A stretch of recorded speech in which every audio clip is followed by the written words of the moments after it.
الحديث المسلسل بالأولية. قال الفقير ولي الله عفي عنه حدثني السيد عمر من لفظه تجاه قبر النبي صلى الله عليه وسلم وهو أول حديث سمعته منه. قال حدثني جدي الشيخ عبد الله بن سالم البصري قال وهو أول حديث سمعته منه. قال حدثنا الشيخ يحيى بن محمد الشهير بالشامي قال وهو أول حديث سمعناه منه. قال أخبرنا به الشيخ سعيد بن إبراهيم الجزائري المفتي الشهير بقدورة قال وهو أول حديث سمعته منه.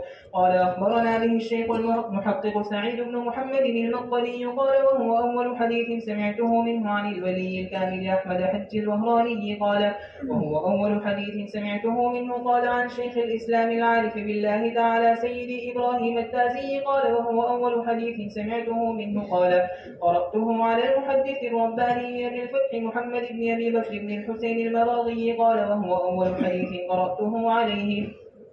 قال سمعت من لفظ شيخنا زين الدين عبد الرحيم بن الحسين العراقي قال وهو أول حديث سمعته منه. قال حدثنا أبو الفتح محمد بن محمد بن إبراهيم البكري الميدومي قال وهو أول حديث سمعته منه. قال أخبرنا النجيب أبو الفرج عبد اللطيف بن عبد المنعم الحراني قال وهو أول حديث سمعته منه. قال أخبرنا الحافظ أبو الفرج عبد الرحمن بن الجوزي قال وهو أول حديث سمعته منه. قال أخبرنا أبو سعيد إسماعيل بن أبي صالح النيسابوري قال وهو أول حديث سمعته منه. قال أخبرنا والدي أبو صالح أحمد بن عبد الملك المؤذن قال وهو أول حديث سمعته منه. قال أخبرنا أبو طاهر محمد بن محمد بن محمش السياري قال وهو أول حديث سمعته منه. قال أخبرنا أبو حامد أحمد بن محمد بن يحيى البزاز قال وهو أول حديث سمعناه منه.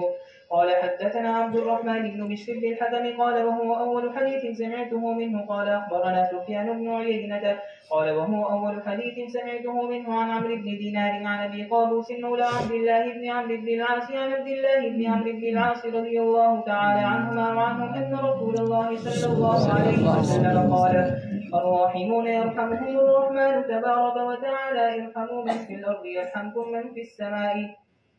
قال الزين العراقي هذا حديث صحيح أخرجه أبو داود والترمذي جميعا من طريق ابن عيينة بإسناده. وقال للجملة الثانية متابعة عند أحمد لفظها ارحموا ترحموا. قلت والجملة الأولى شواهدها كثيرة في الصحيحين وغيرهما. الحديث